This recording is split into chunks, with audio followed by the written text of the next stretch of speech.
Hey there, let's dive into the topic today on the negotiation. We're going to talk about highballing and lowballing, which is two powerful but often misunderstood strategy.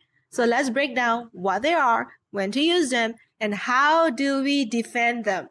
Now, lowballing is when we make an unrealistically low offer. It's kind of like throwing a curveball right off the bat. And the goal is to anchor the negotiations in your favor. Now, making the other party feel like they're getting a great deal, even if they end up paying more than what they initially wanted. For example, let's say you're buying a car, a used car, and the seller listed it at $10,000, but you want to lowball them at $7,000 to see if you can get a negotiation lower. But beware, lowballing can backfire if the other party walks away. So it is essential to gauge the situations and be prepared to walk away yourself if the lowball is met with an outright rejection. Now, highballing is the opposite of lowballing. Now, here you make an unrealistically high offer. It's kind of like shooting for the moon.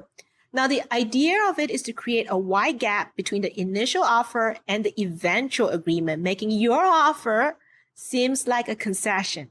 Now, imagine you're selling your old smartphone. You list it for $500, even though you know that is maybe $300.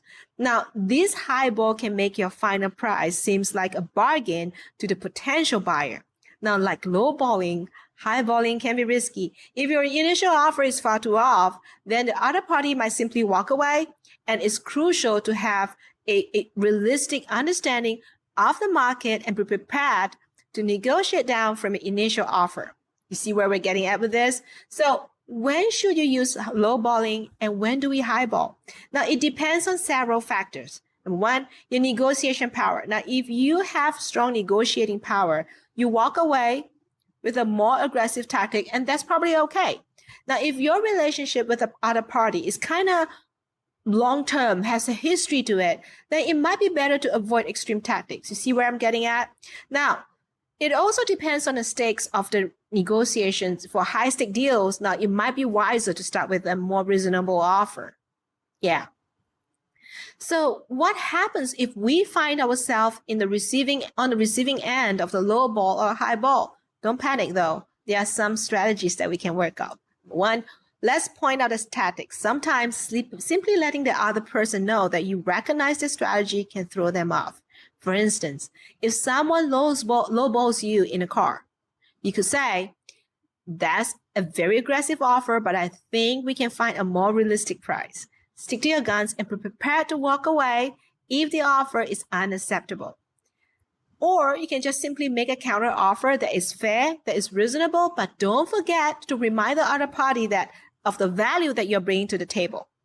See, lowballing and highballing can be effective negotiation tactics when used strategically and ethically. However, please understand that it is essential for you to take note of the risk and be prepared for any potential consequences.